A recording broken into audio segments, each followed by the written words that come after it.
Oh, yeah. Thank you for everyone joining us for this afternoon session. Michael, I'll be chairing this session. As we said, the chairing is so easy. All I have to do is very formally say, Maria.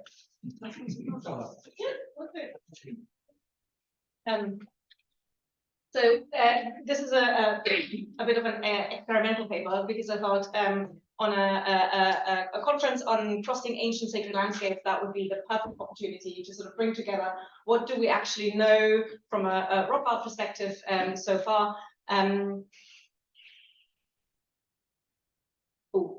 Yeah, that's the writing sort of not ideally placed here.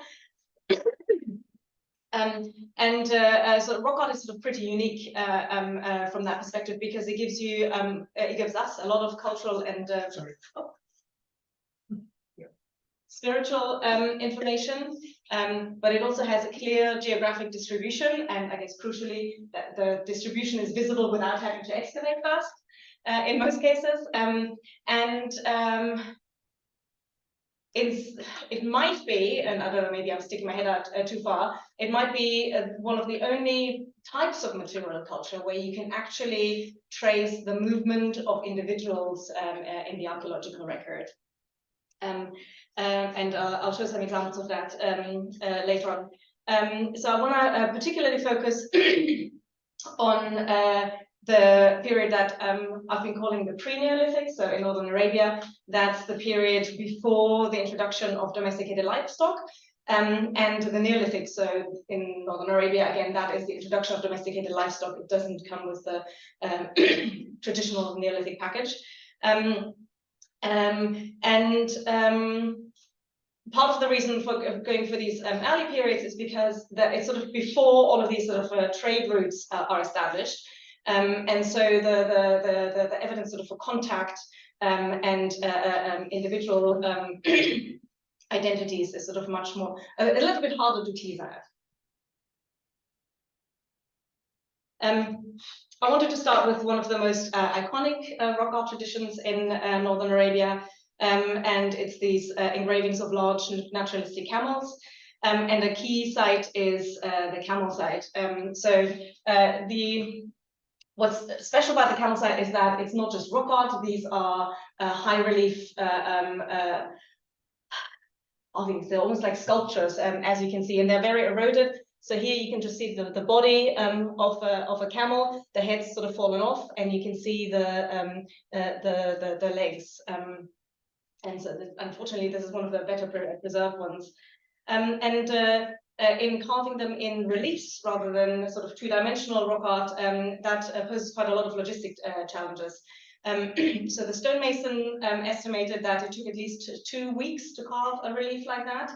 And so the time investment alone is significantly different from normal rock art. And also the carvers would have needed a good understanding of the structural properties of the sandstone, because essentially you get this big heavy body of the camel hanging up here that needs to be at least partially supported by the legs. So you need to make sure it all stays up once you're done carving.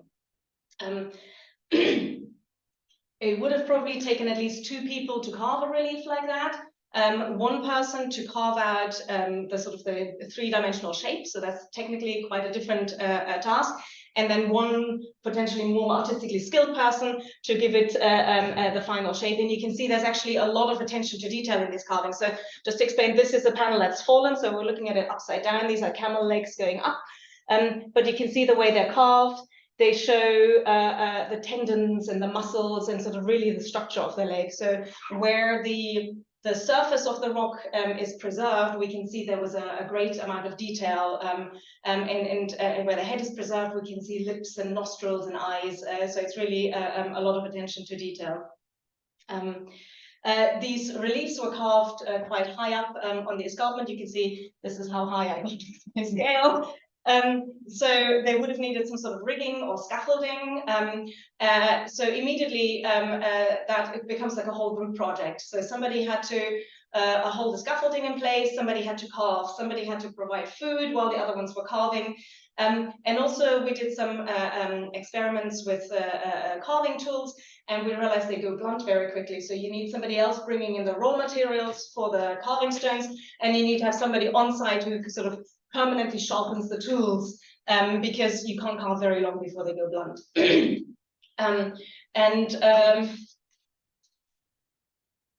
So it's really a communal effort, and it's a sort of a site where a community sort of met repeatedly over several years, or perhaps several generations. So this is a layout of the campsite. The site itself is actually quite small. You can see a carve for scale at the bottom, and you can see that the carvings are actually clustered together quite tightly. Interestingly, they seem to all be facing the sort of late afternoon sun.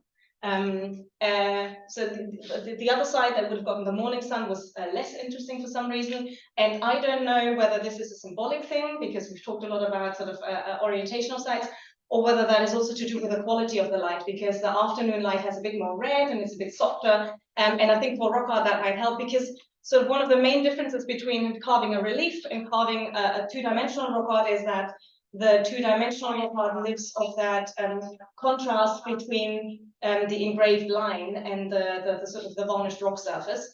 But when you do a three-dimensional carving, you remove the rock surface around the animal, and so that means you lose the color contrast. And so the way of seeing it is actually by the light and shadow. And so that's quite conceptually quite a different consideration. So from chronological studies, we know, you can see them actually excavating down here. Here's the trench, you can just about see that. Dating rock art is always challenging, and so we threw a bunch of different methods at the site, as it were. So we did OSL dating of fallen fragments. We did, Meinrad Andrea, who will be talking later today, he did PXRF analysis of rock varnish. We did a test excavation and found remains, faunal remains. And so from the dates, we know that the site was in use in the Neolithic period. But we also know that this is a site that was visited again and again. So people came here and they carved a new carving, that must have taken quite a long time, because we can tell they change a little bit in terms of style and in terms of their structural approach to how they make these images. But also we can see on some of them that as they started to erode, which would have taken, you can't really date this, a considerable amount of time, we call it, some of the features started to fade with erosion, and then they would recarve them. And so that suggests sort of a longer period of engagement with it. And obviously we can't tell, was the site that was the dates that we got there, I think it was about 5,600 to 5,300 BC or thereabouts on the radiocarbon dates. But is that the beginning or the middle of the end of the site? That is something that we're still sort of working out. The site is part of a, actually let's talk about this first. So from reconstructions, because we have a number of fallen panels, we also know that the site was built up, at least in some places, in multiple tiers. So there were at least 2 levels of rock art. So this was already, I can't remember how high this was, but this would have already required a ladder. And so you would have definitely required rigging or scaffolding. This is Guillaume Charlot, who's quite tall for scale. So they weren't just sort of facing the setting sun, they were also facing specific approaches. So there was definitely like a front side to the site and a back side. So if you approach from the modern road, you approach here, this is sort of would have been one of the main views. And then as you go around to the right of the site, you would have seen the other 2 spurs, and they would have had all of their carvings angled towards you. So if in the afternoon you walked sort of along here and then sort of swung around the side of the spur, that would have been like the prime spot to see all of the engravings. If you chose to go around the right-hand side, you would have seen everything from the back, and you would have seen some panels, but they were much less striking. So in some reason, the movement in the landscape was sort of a consideration, and you could see these panels quite far, because so today you can see the varnish is sort of quite dark in places. In some places it's sort of eroded because the sandstone is crumbling. But if you imagine these are freshly carved, there's really sort of a striking bright color normally. So it's quite a monumental site that is supposed to sort of really mark the landscape. The site itself seems to be part of a much wider tradition of these carvings, large naturalistic carvings of of camels. And this is a panel from a site in Sahut, which we published earlier in the year. That's one of my favorite panels. And you can see they placed two engravings over the top of each other. At some point, they decided to copy the image almost identical and place it over the top. But it shows quite nicely one of the sort of main features that occur again and again. So what unites all of these camel carvings, the three-dimensional and the two-dimensional ones, is not just that they're naturalistic and life-sized, they also are mostly male, and there are male animals in rut. And so this is a photo my colleague Faris Musa took a few years back of a camel in rut in Juba. I think it was near Jebel Oraf, actually, with the herd that wanders around Jebel Oraf. And you can see when they're in rut, the males, they make this sort of weird rumbling noise. And they also have an organ called a dula that they sometimes have hanging out, which is not very pretty. But what basically happens is, you can just about see some foam on the lip, it sort of makes the neck muscles bulge. And at the same time, we don't know a lot about wild camels because they've been extinct for a really long time. And so all we know about camel behavior is from feral camels in the Sahara, and they seem to be mating at the end of the wet season in spring. You can see this one was in winter, and you can see it's got the winter coat, so the mating season coinciding with winter and the winter coat.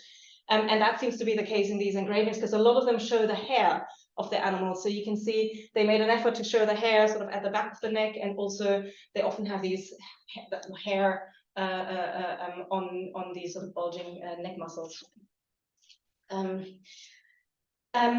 so in some ways it raises the question, so does it then relate to the mating season and fertility, or does it relate to the time of year, to spring, or to the fact that there was a lot of water or vegetation? So is it a direct reference to the rut, or is that sort of a proxy for the time of year, and maybe other things that might have been possible at that time of year? It would have also been a lot less hot, I imagine.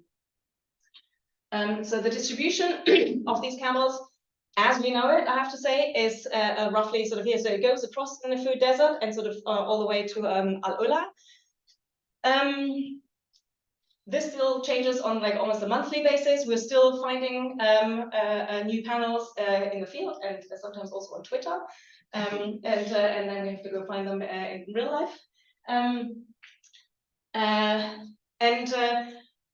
What's particularly interesting about this distribution is there is a set of 3 panels that are almost identical. And I've seen, I don't know how many thousands of rock art panels in my time, and I've never seen any that are similar to this extent. And so to me, I think it's a sign of maybe having had the same individual or individuals involved in the carving process. So these are 3D models of them, because you can see they're sort of partly in low relief. And so what happens is, I'm not sure whether the original camels were all by the same hand or just the reworking, because at some point you can't distinguish that. But you can see they all have sort of multiple lines. They sort of went back again and again to change the neck a little bit and the size of the head a little bit to get it just right. And they changed the size of the hump. You can see it really well here. But what's interesting is that they seem to have revisited them and done the same thing to the same panels, to different panels. So this has the same sort of stages of changing the neck at the top and at the bottom. They have the ribs sort of, on this one you can't see it so well, they have the ribs placed in exactly the same location. They have the legs in the same position. This one I flipped, so normally this faces the other way, so you get a better comparison, and you can also see the reworking stages. And also some of them have started off with a straight belly line, which you can still see here, and then were changed to now we're like representing them with a round belly, perhaps because they're well fed, I don't know. And so these are the photos of these, which sort of show the hair a little bit more. And also sort of like the hair on the tail. And so if they were carved by the same person, then that means this big sphere that we see where camels are all done in a similar way. I mean, there's two ways of achieving that. Either you have a big area where there's a shared understanding that camels have to be male and they have to be in rut and they have to be not naturalistic and they have to be life-size. That's all a sort of a shared cultural understanding of what needs to be in your rock art, what's important and how that looks like. But you can have that shared understanding by lots and lots of small movements, everybody talking to their neighbor, or you can have that by large movements. And so it looks that at least some of the movements that led to the shared understanding were quite large ones, over hundreds of kilometers across the Nafud Desert. And so that raises the question, was this something normal? Were they able to cross the Nafud Desert on a regular basis? Or was this something special? Did they have to wait for a particular wet year that maybe happened every 5 years or 10 years? And then this was a reason to celebrate, like, look, we got to the other side. And we got back to our camel. Actually, it's the other way around. That one's in the north and that one's in the south. So that's sort of one other question that raises. But this sort of shared understanding of what goes in the rock art and what that looks like is also repeated in the later period that we think is Neolithic. So typical for the Neolithic period are these sort of Juba style figures. And the Juba style is basically these long, thin figures, and they have this sort of twist in perspective with the legs going to the side, and the shoulders to the front, and then the arms to the side. And they all have these really thin arms. You can see it here really well. They sometimes have these almost like, they have featureless heads, but sometimes almost beak-like, and they have a head dress, I think possibly a feather. They sometimes have these, I don't know, is it a necklace or a pendant on the chest? You can see it here as well. Quite distinctively, they wear penis sheaths. So you can see the ribbons at the back that hold the penis sheath up. And then sometimes they have these sort of skirt-like garments, and they often also have, you can just see it a bit here, sort of these rings around the ankles. And so that's sort of a really sort of strong cultural imprint in a way. So it's about what accessories does a human wear, but also how is that the human then depicted in the rock art, because you do it like this with the thin arms. And so that's another sort of like big sphere. Unfortunately, we don't have any that are similar to the point of the camels, so I don't know how big the movements were. So at the moment, the distribution sort of goes much further south, and there's I don't know whether this is linked like it is with the camels or not, because these seem to be a bit of an outlier, so we haven't found enough of them. And I think part of the reason of why this might be stretching further south is, actually, is that on the next slide? So these people were herders now, and one of the sort of main animals that they depict are cattle. As Melissa was saying, sort of cattle are really, really important to them. But we don't know how many cattle they actually were able to keep in the landscape. This panel has a herd of 22 cattle. Is this actually a herd that was 22 cattle strong, or is this somebody wishing they had a herd that was 22 cattle strong, or are these the 22 cattle that he or she have owned over their lifetime? This is every single cattle they have ever seen. That's something we don't know. And there's clearly a big cultural element in the rock art. Going back to the distribution, so I think what happens is we are right on the northern edge of the summer monsoon, and we know from climate modeling that some years the rains failed. And I think they would have known that they can't sort of rely on it on a yearly basis. And so they have to have a mechanism. So what do we do when the rains fail? Because my cattle, they need to drink every day. And they need to eat a substantial biomass, otherwise they become poorly quite quickly. And so obviously, if the rains come from the south, and climate modeling suggests they came from the monsoon, then moving southward would have sort of increased your chances of being rain. The further south you are, the more regular the rain. And I think that's why this distribution sort of starts tailing south a little bit. But what's interesting is that sort of the more drought-resistant animals, which, as Melissa was saying, is probably more likely what they lived off every day in the settlements, would have been sheep and goat. And they're quite rare in the rock art. They were just a bit too normal. And so here you can see a goat. They're characteristic because the horns go up in parallel and then branch out, and they have this sort of like really cute upward tail. And looking at the frequency of the animals in the landscape, it really, of the animals in the rock art, it really sort of shows that sort of cultural information. So they are obviously only able to do a naturalistic representation of an animal that they know. So presence or absence of the animal in the landscape you can see from the rock art, but the frequency you cannot, because something that's really common might not make it in the rock art very often, and something that is very unusual might be depicted all of the time. And so here I split the rock art of Shoemes. It's mostly sort of early and late. So if you look at the early period, which would have been around the Neolithic transition, dogs were really, really important. Cattle were really important. So hunting with dogs was sort of key before the introduction of domesticated livestock. And then cattle were really important, and also ibex.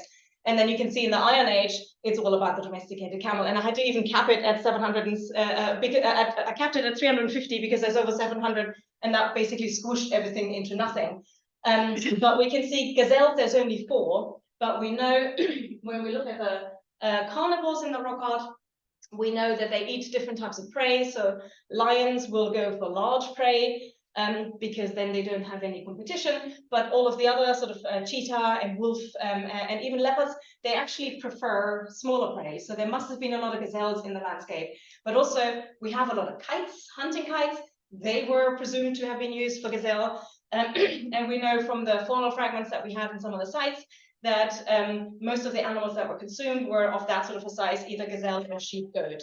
And so clearly there were a lot of them in the landscape, but they weren't important to be depicted in the rock art. So again, we get this sort of nice sort of cultural information that's shared across a large area. What does a human look like? How is a human depicted? But also what animals go with that human? What animals do you want to see on your rock surfaces? Sorry, I didn't quickly finish. So what's interesting is that in Arabia, they're actually very different to in the Levant. So although they cross these sort of big distances, the rock art in Arabia is quite distinctive, and in the Levant there's not very much, and the human figures look very different, and the animal figures look very different. And now I'm skipping. Although the rock art sort of shows you a real sort of Northern Arabian identity, the lithics show connections with the Levant, and not just once. So I don't think this is a movement of people or an incursion as such. I think this is a trade, because for millennia they have Levantine tools, but they do their own thing. They do rock art on a scale that no one else does at the same time. And so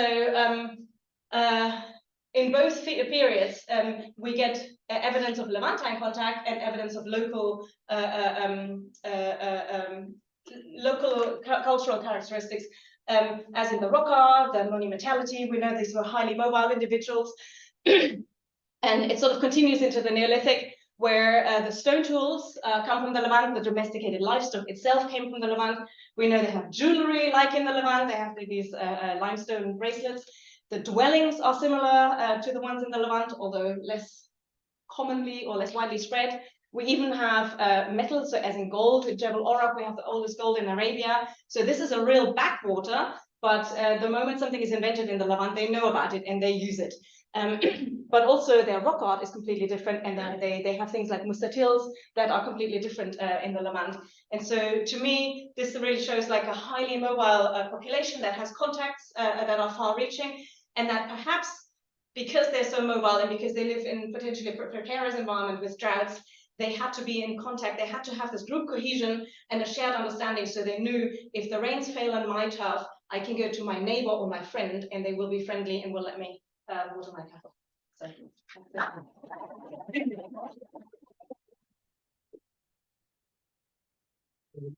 time-wise, there's questions afterwards. No, that's fine. We've got those 5 minutes extra before we were taking questions. So I think it works out perfectly. Lena, do we have you online ready to go? Brilliant. So then you'll be talking. I'm here. Technological signatures in rock art, insights from Tim